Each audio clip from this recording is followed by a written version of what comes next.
ಶ್ವೇತವೃಷೇ ಸಮಾರೂಢಾ ಶ್ವೇತಾಂಬರಧರಾ ಶುಚಿಃ ಮಹಾಗೌರಿ ಶುಭಂ ದದ್ಯಾನ್ ಮಹಾದೇವ ಪ್ರಮೋದದ.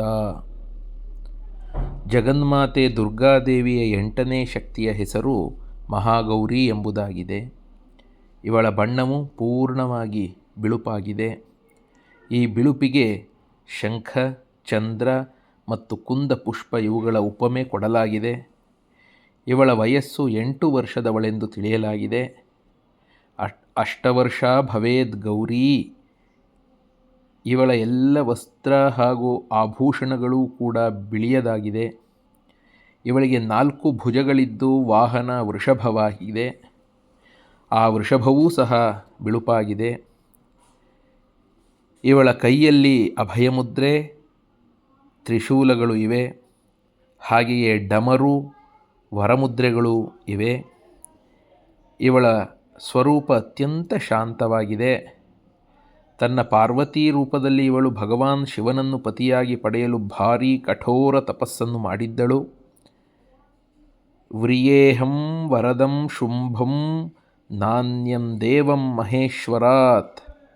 ನಾರದ ಪಂಚರಾತ್ರಾಗಮದ ಈ ವಾಕ್ಯದ ಪ್ರಕಾರ ನಾನು ವರದನಾದ ಶಂಭುವನ್ನಲ್ಲದೆ ಬೇರೆ ಯಾವುದೇ ದೇವತೆಯನ್ನು ವರಿಸುವುದಿಲ್ಲ ಎಂದು ಸಾಧನೆಗೆ ಆರಂಭದಲ್ಲಿಯೇ ಪ್ರತಿಜ್ಞೆಯನ್ನು ಮಾಡಿದ್ದವಳಿವಳು. ಗೋಸ್ವಾಮಿ ತುಳಸೀದಾಸರು ಹೇಳಿರುವರು, ಇವಳು ಭಗವಾನ್ ಶಿವನನ್ನು ವರಿಸುವುದಕ್ಕಾಗಿ ಅತ್ಯಂತ ಕಠೋರವಾದ ಸಂಕಲ್ಪವನ್ನು ಮಾಡಿದ್ದಳು. ಜನ್ಮ ಕೋಟಿ ಲಗಿ ರಗರೆ ಹಮಾರಿ ಬರ್ ಉ ಸಂಭುನ ಉತ ರಹಾಕುರಿ. ಈ ಕಠೋರ ತಪಸ್ಸಿನ ಕಾರಣ ಇವಳ ಶರೀರವು ಪೂರ್ಣವಾಗಿ ಕಪ್ಪಾಗಿದ್ದಿತು. ಇವಳ ತಪಸ್ಸಿಗೆ ಸಂತುಷ್ಟನಾದ ಭಗವಾನ್ ಶಿವನು ಇವಳ ಶರೀರವನ್ನು ಗಂಗೆಯ ಪವಿತ್ರ ಜಲದಿಂದ ಚೆನ್ನಾಗಿ ತೊಳೆದಾಗ ಅದು ವಿದ್ಯುತ್ತಿನಂತೆ ಅತ್ಯಂತ ಪ್ರಕಾಶಮಾನವಾಗಿ ಬೆಳ್ಳಗಾಯಿತು. ಅವಳ ಕಠೋರ ತಪಸ್ಸಿನ ಪ್ರಭೆಯಿಂದ ಜಾಜ್ವಲ್ಯಮಾನವಾದಂತಹ ಶರೀರವಾಯಿತು. ಆಗಿನಿಂದ ಇವಳ ಹೆಸರು ಗೌರಿ ಎಂದಾಯಿತು.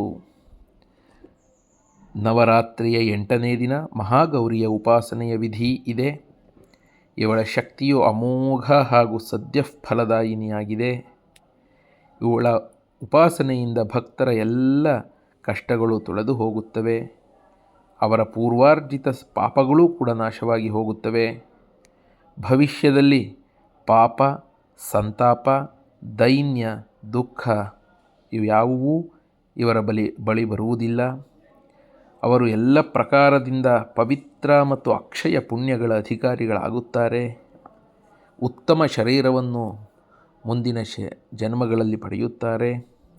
ಜಗಜ್ಜನನಿಯ ಧ್ಯಾನ, ಸ್ಮರಣೆ, ಪೂಜೆ, ಆರಾಧನೆಯು ಭಕ್ತರಿಗಾಗಿ ಎಲ್ಲ ವಿಧದಿಂದ ಶ್ರೇಯಸ್ಕರವಾಗಿದೆ.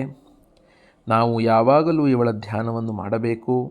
ಇವಳ ಕೃಪೆಯಿಂದ ಅಲೌಕಿಕಗಳೂ ಸಿದ್ಧಿಗಳು ಪ್ರಾಪ್ತವಾಗುತ್ತವೆ.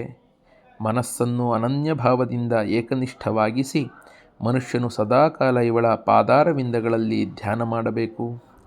ಇವಳು ಭಕ್ತರ ಕಷ್ಟಗಳನ್ನು ಖಂಡಿತವಾಗಿ ದೂರ ಮಾಡುವವಳಾಗಿದ್ದಾಳೆ. ಇವಳ ಉಪಾಸನೆಯಿಂದ ಆರ್ತಭಕ್ತರ ಅಸಂಭವಗಳೂ ಕೂಡ ನೆರವೇರುತ್ತವೆ. ಆದ್ದರಿಂದ ಇವಳ ಚರಣಗಳಲ್ಲಿ ಶರಣಾಗತನಾಗಲು ನಾವು ಎಲ್ಲ ವಿಧಗಳಿಂದ ಪ್ರಯತ್ನಿಸಬೇಕು.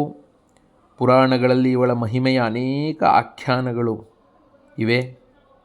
ಇವಳು ಮನುಷ್ಯರ ವೃತ್ತಿಗಳನ್ನು ಸತ್ ಕಡೆಗೆ ಪ್ರೇರೇಪಿಸಿ ಅಸತ್ತಿನ ನಾಶ ಮಾಡುತ್ತಾಳೆ. ನಾವು ಪ್ರಪತ್ತಿಭಾವದಿಂದ ಎಲ್ಲ ಹೊತ್ತಿನಲ್ಲೂ ಇವಳಲ್ಲಿ ಶರಣಾಗತರಾಗಬೇಕು.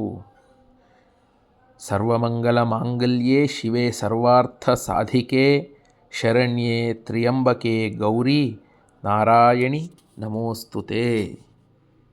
ಶ್ರೀ ಜಗದಂಬಾರ್ಪಣಮಸ್ತು.